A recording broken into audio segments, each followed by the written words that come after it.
Hea vaataja, täna me räägime müsteeriumide saladusest. Antiikne religioon ei rajanud mitte niivõrd vagadusel, kuivõrd eelkõige kokkukuuluvustunde väljendumisel. See tagas majapidamise, kus elati suurperena, linna, kus elati kogukonnana, või impeeriumi, mis määras vajaliku eluruumi, sellise jätkusuutlikkuse. Uue Testamendi ajastul kerkisid esile väga erinevad paganlikud religioonid ja nende vormid. Nad tõotasid oma järgijaile nende saatust juhtida, neid õnnelikuks teha või ka lihtsalt mingeid sügavaid elamusi pakkuda. Platvormiks olid seejuures müsteriaalkultused. Neid nimetati selliselt, kuna nad pakkusid nii-öelda rangelt salastatud tunnetusi. Mida ja kuidas tähistati, milliseid kogemusi ja lubadusi anti, kus ja millal neid müsteeriume läbi viidi, kõik oli ülisalajane. Kui keegi seda konfidentsiaalsust rikkus, siis ootasid teda kohutavad karistused. Näiteks see, kes reetis Eleusise müsteeriumi saladusi, pagendati või sai surmanuhtluse osaliseks lausa. Rooma-Kreeka impeeriumi aladel oli auasjaks, et salajast sisu pidi ümbritsema püha vaikus. Ja seda vaikust tuli iga hinna eest austada.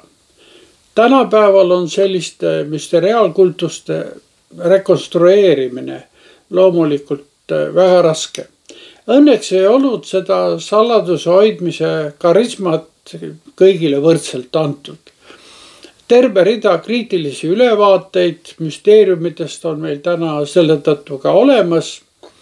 Ja eriti nende poolt, kes kultussüsteemidest endast lahku lõid ja neid nähtusi ja kogemusi siis jutustasid. Tänu sellele on meil informatsiooni, mis annab meile mingi mõistliku ülevaate nendest kultustest. Olgu öeldud, et kõige silmapaistvam varakristlik allikas selles osas on Aleksandria Clemens, kes elas 150. kuni 215. aastani. On selge, et sellistes kultustes osalemine nõudis mingit sissejuhatavat rituaali või initsiatsiooni ja sellised rituaalid olid üsna läbi mõeldud ja efektiivsed. Sama kehtis ka müsteeriumiga seotud pidustuste enda kohta. Muidugi erinesid need vastavalt müütidele, millele nad viitasid. Põhiliseks religioosseks eelduseks oli, et rituaalist realiseeriti see muistne müüt ise. Seda tehti ühiste retsitatsioonide, liikumiste ja žestide kaudu ja seda vastavalt antud kultuse loogikale. Nii taas elustati ja vallandati jumalate algset väge. Siin ei olnud oluline isiklik suhe jumalusega, vaid lihtsalt kultuses osalemine. Sarnased jooned varase Kristusega on üsna haprad. Sellegipoolest pöörduvad Uue Testamendi autorid aeg-ajalt tagasi nende kultuste keeleliste kujundite ja sisuliste mustrite poole. Näiteks kirjeldab varakristlik kristimisliturgia, kuidas ristitab maetakse ühes Kristusega, et siis koos Kristusega ka üles tõusta. Paulus kirjutab Rooma kirja 6. peatükis 3. salmis ja sealt edasi, kas te siis ei tea, et kes me iganes oleme Kristusesse, Jeesusesse ristitud, oleme ristitud tema surmasse. Me oleme siis koos temaga maha maetud ristimise kaudu surmasse, et otse kui Kristus on äratatud üles surnust isa kirkuse läbi, nõnda võime ka meie käia uues elus. Tsitaadi lõpp. Samuti on varakristlik leiva murdmine tõlgendatav osana sellisest talitusest.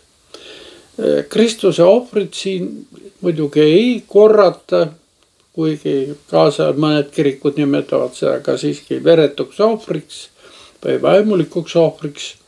Küll aga teadvustatakse leiva murdmisel seda, mis toimus viimasel pühal õhtusööma ajal ja teadvustatakse koos sellega Jeesuse lunastavat surma ja ohvrid meie eest. See on siis nii-öelda selline anamneetiline või meeldetuletuslik rituaal. Me näeme, et initsiatsiooniriituse vastukajad on siin silmnähtavad, on teatud paralleele. See on viis, kuidas Paulus kõnetab oma kaasaegseid seal, kus nad oma mõtetes ja elus paresti on. Muidugi varakristlik ristimine, leiva murdmine ja kõik see kasvab nagu orgaaniliselt välja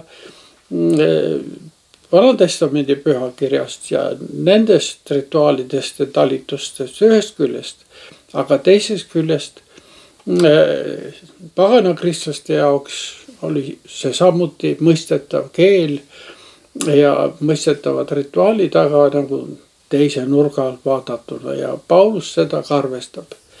Aga järgmine kord räägime siis erinevate kultuste konkurentsist varakristlikul ajastul.